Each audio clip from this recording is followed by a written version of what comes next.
Alright, fourth video in a week, third in 3 days. I'm on a roll.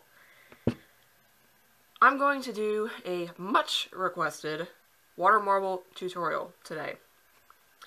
Now, keep in mind, there is no right way or wrong way to do it, but there are a few established guidelines. Can you guys even freaking see me? Back out a little bit. There we go. But yeah, there are a few guidelines. Mostly, you need to be careful with what kind of brands you use. Some brands marble better than others. I'll make a separate video about that. Make sure that you're using either bottled or filtered, water, because that works best. Tap water is really messy. I mean, it can work, but it's a much, much harder process. So, yeah, filtered or bottled water, room temperature, works best.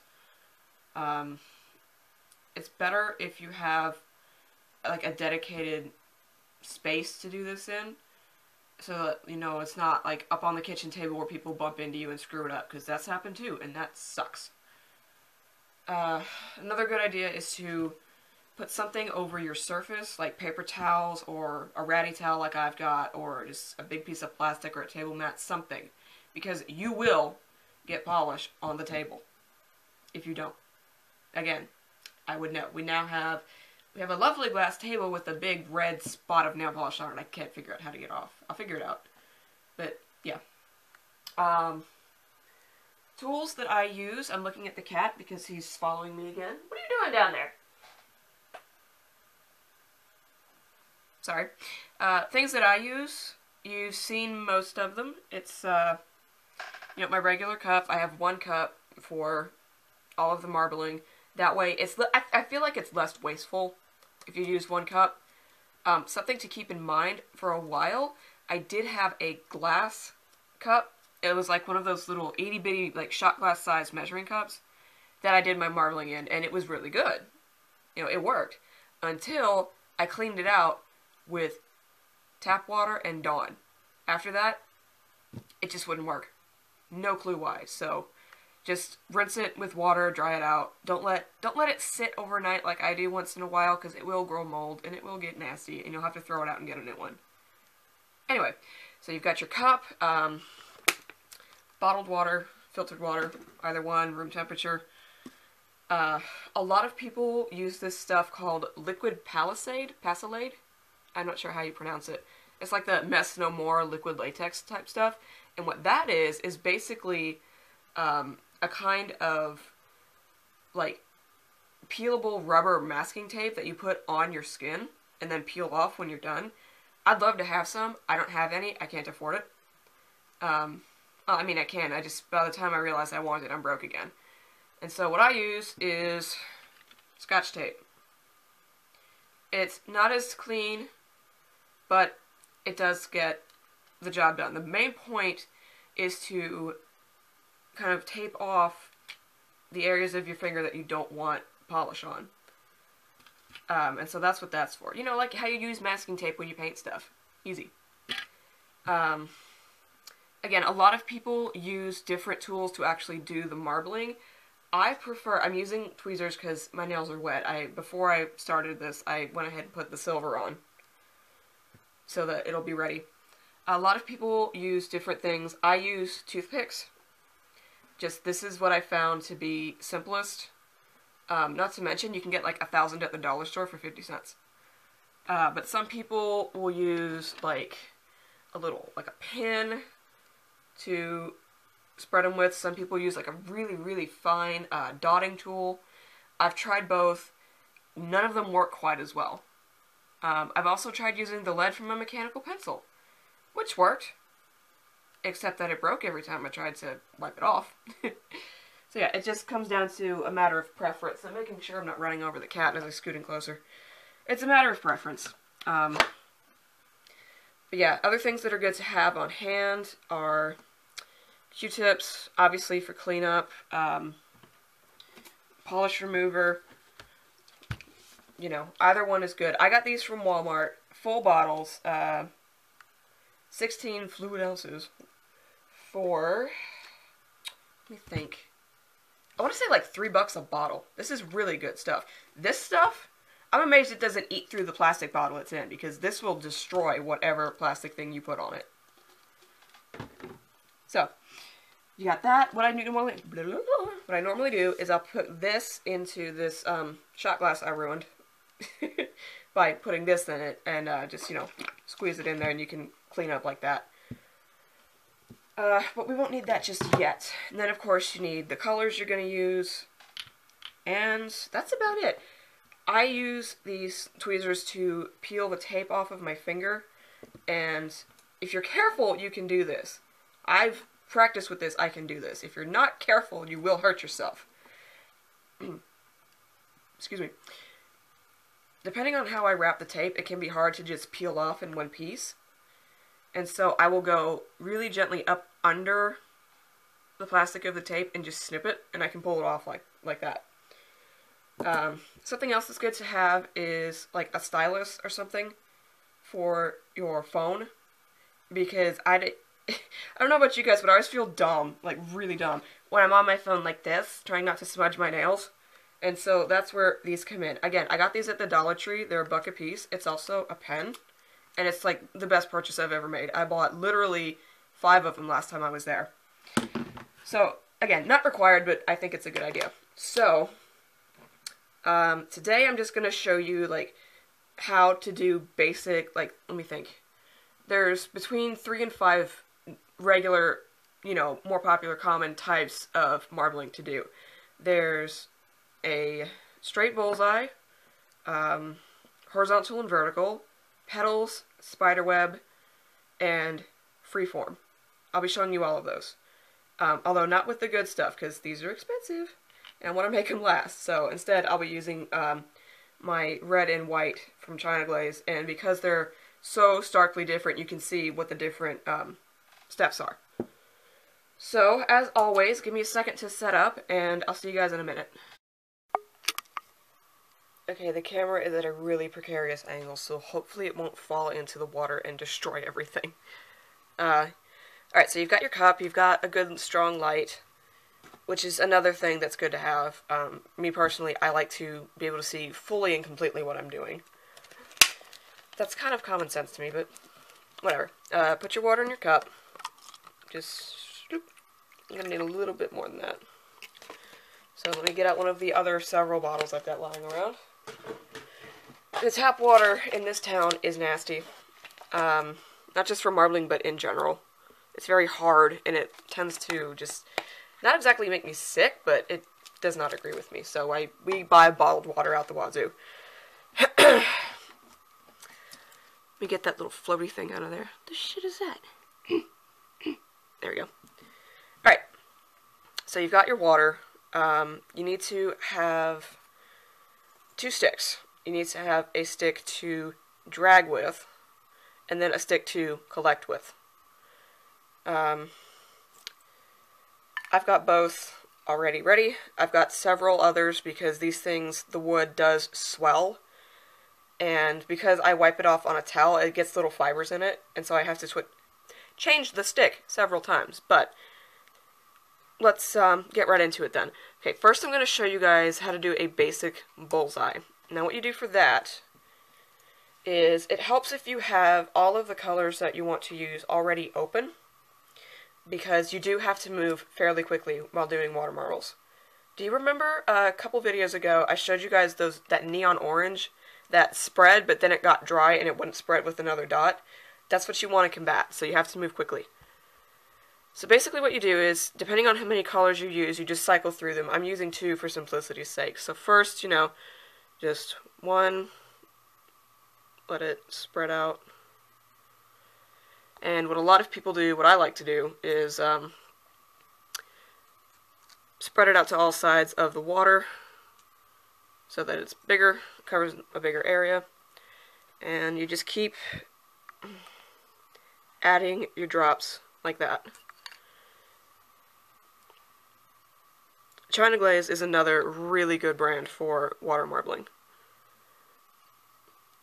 So, again, you just make a basic bullseye. You just keep going until it's the proper size, number of stripes, whatever that you want. Okay. And a trick that some people have learned, or that some people do, is because painting straight lines is really, really hard on a lot of surfaces, and especially on like teeny little nails. And so people will make like super fine bullseyes, like really, really like multi-leveled bullseyes, and they will stick their fingers straight in without dragging a toothpick through it to make stripes, which is, I think, really clever. I will not be doing that today because I am going to do the color paints on my actual nails. I may do a sped up part where I do just the one with all the colors and then show it off at the end. Probably. We'll see. I hope I don't sing again because that was horrible, Tori. What the fuck were you thinking? That was awful. Okay. So yeah, that's how you would do a bullseye. Now the most common form of water marbling is what I call petals. How you do that is you get your little stick and you drag it. Don't stick it all the way in, like, because it's gonna make a mess. You have to just kind of just barely touch it. Cats! Don't make me go over there!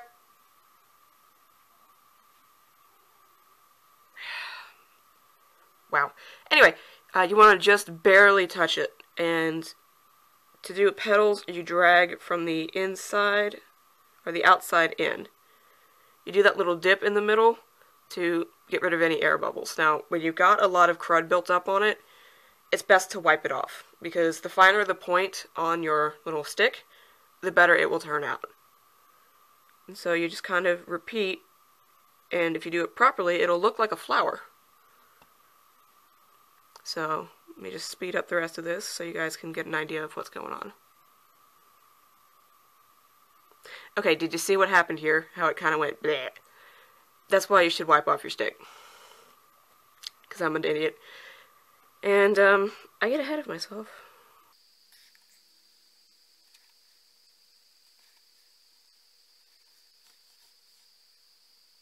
Okay, and that's a basic petal shape. And again, that's really simple, I feel. Although it does take a lot of practice. People, whenever they see my nails, when I do a marble on them, they're like, "Oh my god, that's so cool, how did you do that, blah blah blah, I'll pay you to do that to me." And I'm just sitting here like, okay, this is awkward, what do I say?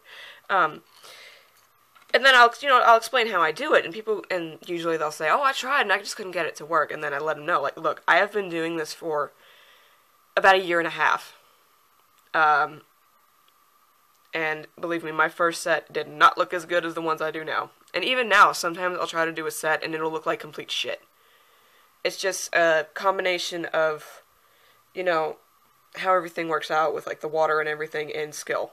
So, some of it's just dumb luck. Hopefully you can't hear my stomach rumbling. But anyway, yeah, that's how you make a bullseye and then how you do a petal. Something you want to do is, when you're ready to pick it up, blow on it, just kind of, so it's easier to pick up. If you do it while it's wet, it'll separate and just continue to leave a film on the water, which is not something you want, because then it's a pain in the ass to get rid of all the polish. Okay, I'll show you what to do when you actually put it on your nail in a minute. Right now I'm just going over basic designs. So you just kind of pick it up like that. Alright, I'm going to do another bullseye and then I'll show you how to do a spider web. So let me speed through this real quick.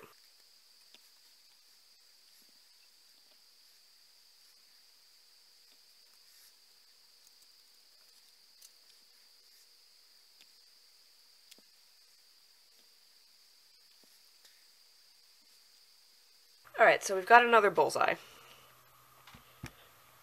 Now, to do the next one, which is a spider web, as I like to call it, I don't know if that's the official name, that's what I call it.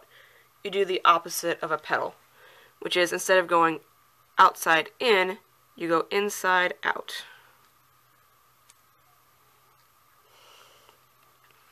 And again, you need to move quickly because this stuff will dry on you and it will kind of fuck everything up. Excuse me.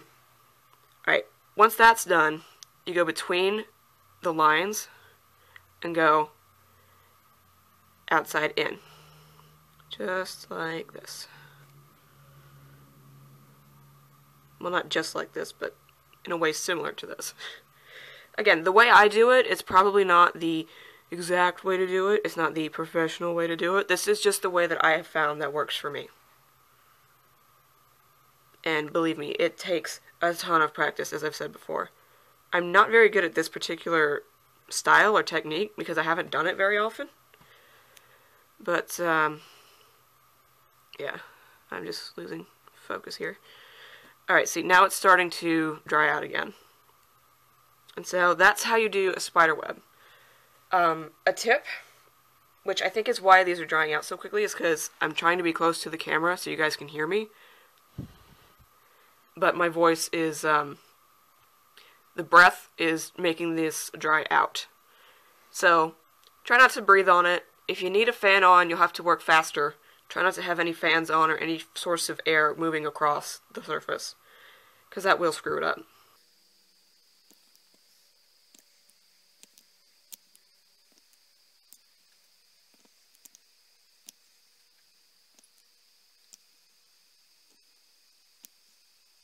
Alright, another bullseye. Again, I'm not super good at this particular technique because I don't do it very often. But, again, the way I have found that works to do a horizontal and vertical is to first pull it from the inside out, but just once to make a split, like that. Once you've got that done, you'll want to go across on the other side, just like that. And then the other way. 1, 2, 3. What this does is this makes a similar V pattern as the spider web does. Personally, I don't like to do this one too much because the patterns wind up really, really just big and thick, and I'm not fond of that. But this is another way to do it. And so that's the horizontal vertical. You basically just pretend like you're drawing a grid in the polish, and it should come out like this, or better. Something that I forgot to point out. Okay, look, you see how it's kind of, like, filmy? It's because it wasn't completely dry. You should see, like, the little wrinkles when you blow on it. That's how you know when it's completely ready to be picked up. Okay. Another point that I forgot to make is that when you are trying to make your bullseye, hold your polish and the drop either directly, just barely on the surface, or very close to it. See, very close to it. Because if you do this, you see that? You don't want that. Although it did make it spread a bit faster. But for the most part, when you drop the polish from a certain height, the big old balls will sink below the surface and just make a mess. And it's really a pain in the butt. So try not to hold your polish too high when you're dripping it in. Also, try not to hold it under the water, like this, because then the water gets in your polish and just, it makes a mess and it's not pretty. So yeah, that was another point I forgot to make. Alright, and the last one, well, second to last because I forgot one, is freeform, which is where you make your, see, you gotta make sure you pick it all up, otherwise that happens.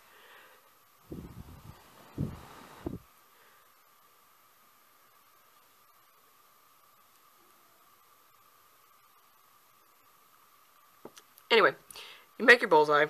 Freeform is basically what it sounds like. You just kind of do whatever the frick you want with it. Easy. You can get interesting patterns like blocks and stripes this way. I know there's someone I follow on Instagram who mostly does spider webs and freeform like this, and hers are really good. What's her name? Nikki Loves Nail Polish, spelled with 2 Ks. She's really good. And that's a freeform. So, I forgot to mention one. I tried to do it twice, but I couldn't because it dried up too quickly. But let me just speed it up to where I'm at a point where I can do that and show you. You want to make a spider web for this one. Alright, so you've got a bullseye, which you're then going to drag into a spider web. I'm only going to do mine with 4 points because I'm kind of in a hurry to show you how to do this.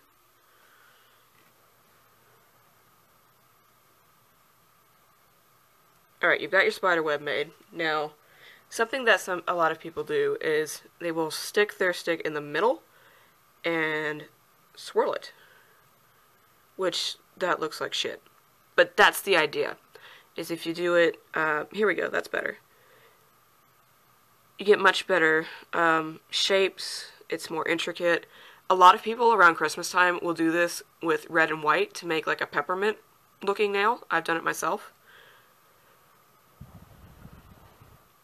And that's basically it as far as the different styles of marbling go. I have seen where people will put in 2 drops at once, side by side, and mix them up that way. I personally don't like to do that. But again, it's just do what feels right to you. You know, play around with it, have some fun, make a mess. And I will admit, it is kind of wasteful. Because, I mean, that's a lot of polish that gets picked up and not used. But I feel it's worth it for the results that you can achieve.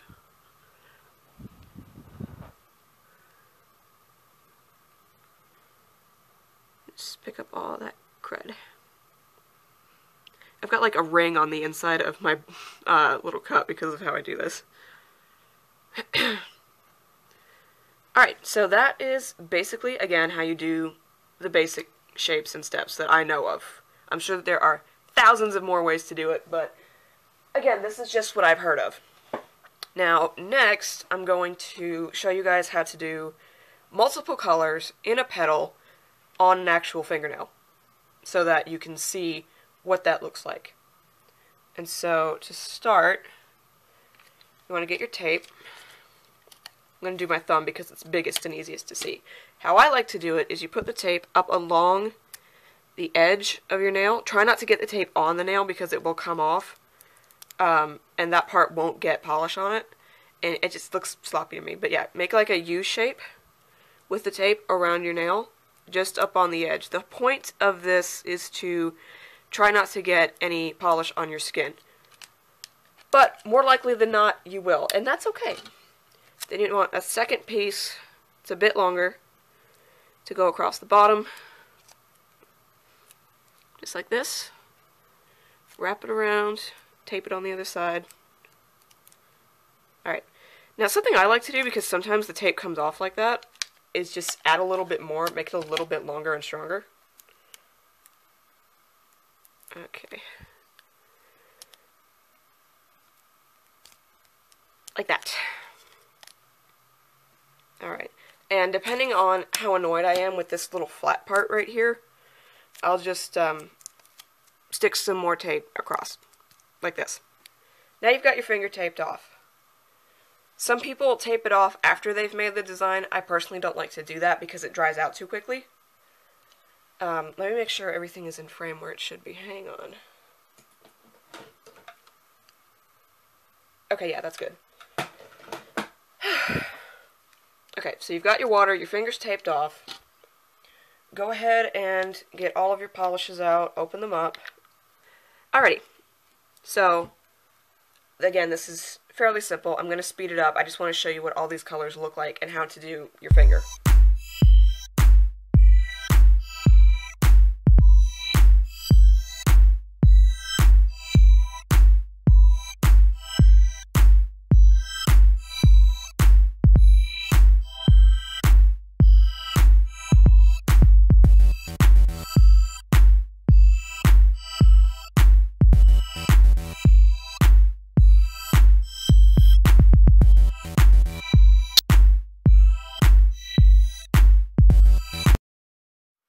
Alright, so you've got your design made.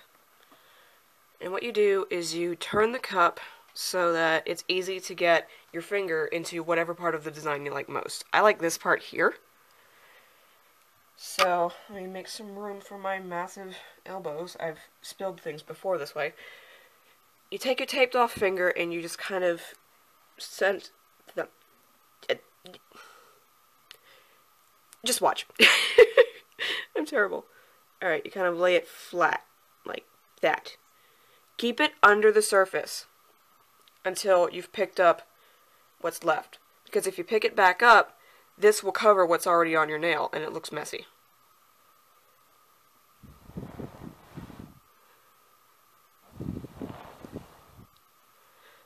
Again, just kind of blow it dry. Try to pick up as much as you can, because you don't want to get it on the nail after you've already gotten your design on it. Okay. Set that aside. And here you go. You can see here, hopefully, the pattern that it made. Sorry if that cut was not very clean, the camera shut off. I forgot it only records for 30 minutes at a time. Teeny little air bubbles, and if you, in my experience, if I put a top coat over the polish while it's still kind of tacky and it has air bubbles, those bubbles will pop and show the base that you used underneath the polish. So it's really best to just wait until the entire nail is dry to do your top coat.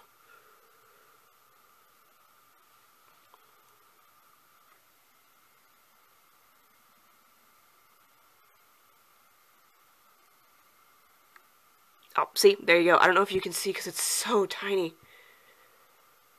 There's that itty bitty little, there's some tiny little air bubbles in there. Right here and right here. And I put the top coat over it, which made them burst. I have not found a single way to prevent that at all. I have no clue how to stop it. I guess just work carefully? I don't know. So, thank you guys very much for watching. At the end of this, I'm going to put up a couple of pictures, not exactly a slideshow, but something similar, just showing off all of the hundreds of different designs I've done on previous nails. Yes, I keep my old nails after Yes, I keep my old nails after they've been taken off. Is it gross? Probably, but I like to save the art when it looks good. So yeah, I'll do like maybe like a showcase of some of my best ones at the very end. So, thank you guys, as always, for watching and listening to me babble and stumble over my words. Next is most likely going to be Undertale, which I've already discussed. I don't know what nail type stuff I'll be doing next, but I probably won't do nails for at least another week. Here's a question, actually, get you guys involved. Would you want me to do a tutorial on other ways to do nails? Because there's ombre sponging, there's dry marbling, there's just a lot of different ways to do it. I may do another video that... A cat just put his head on my toe. I may do another video of the different ways to do that just relatively quickly. I need to eat. I haven't eaten in several hours. I need to stop skipping meals. So, before I repeat myself, thank you guys for watching. Whatever's next is next. If you want to like it, like it. If you don't, don't. And I will see you guys very soon. Thanks for watching. Bye.